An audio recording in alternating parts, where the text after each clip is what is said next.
মানুষ বলে যে আমরা মাজারে বা কবরে মিলি আছেন, যিনি আছেন ওলিয়া উলিয়া গাউস কুতুব নবী রাসূলের ওসিলে আল্লাহর কাছে চাই, আমরা কবরে যিনি আছেন ওনাদের কাছে চাই না, এরকম কি শরীয়ত সম্মত?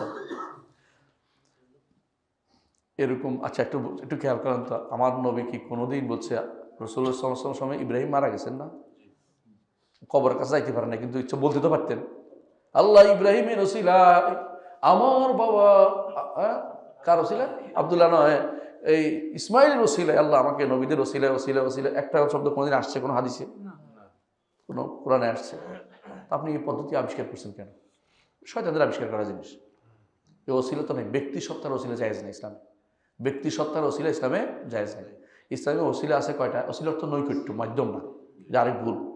ইসলামের নৈকট্য অর্জনের তিনটা উপায়, একটা হচ্ছে আল্লাহর নাম ও গুণের নৈকট্য অর্জন করে আল্লাহকে চাইবেন, দ্বিতীয় হচ্ছে আল্লাহর ন্যাক আমল, আপনার নিজের ন্যাক আমল, আরেকজনের ন্যাক আমল না, নিজের ন্যাক আমল দিয়ে আপনি চাইবেন, আর 3 নম্বর হচ্ছে দোয়া একসাথে শরীক হয়ে, জীবন্ত সক্ষম ব্যক্তির দোয়া শরীক হয়ে। মরা মানুষের দোয়া নাই, মরা মানুষের কাছে দোয়া চাওয়া শিরিক করা, সমান সমান শিরিক, সঙ্গে সঙ্গে শিরিক, কারণ চাইছেন, এই চাওয়াটাই শিরিক, বুঝছেন?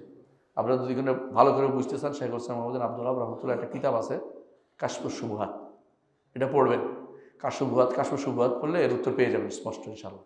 এটা শিরিক ভাই, মরা মানুষের কাছে চাওয়াই শিরিক, ওসিলা হিসেবে চাইলেও শিরিক, কোনো দোয়া হিসেবে চাইলেও শিরিক। কথা কি বুঝছেন? কোনোভাবেই মরার কাছে কিছু চাইতে পারবেন না, কোনো কিছু চাইতে পারবেন না। কবর মাজার তৈরিও করবেন না, মাজার জিয়ারত করবেন কি জন্য? কবরবাসীর জন্য দোয়া করতে, আখিরাতকে স্মরণ করতে, সুন্নত পালন করতে এবং নিজেকে দুনিয়া বিমুখ করতে, এর বাইরে আর কোনো কাজ নেই। যদি কেউ মনে করে কবরবাসীর কাছে বলবো, তিনি আল্লাহকে বলবেন, তাহলে মুশরিক, কোনো সাধারণ শিরিক।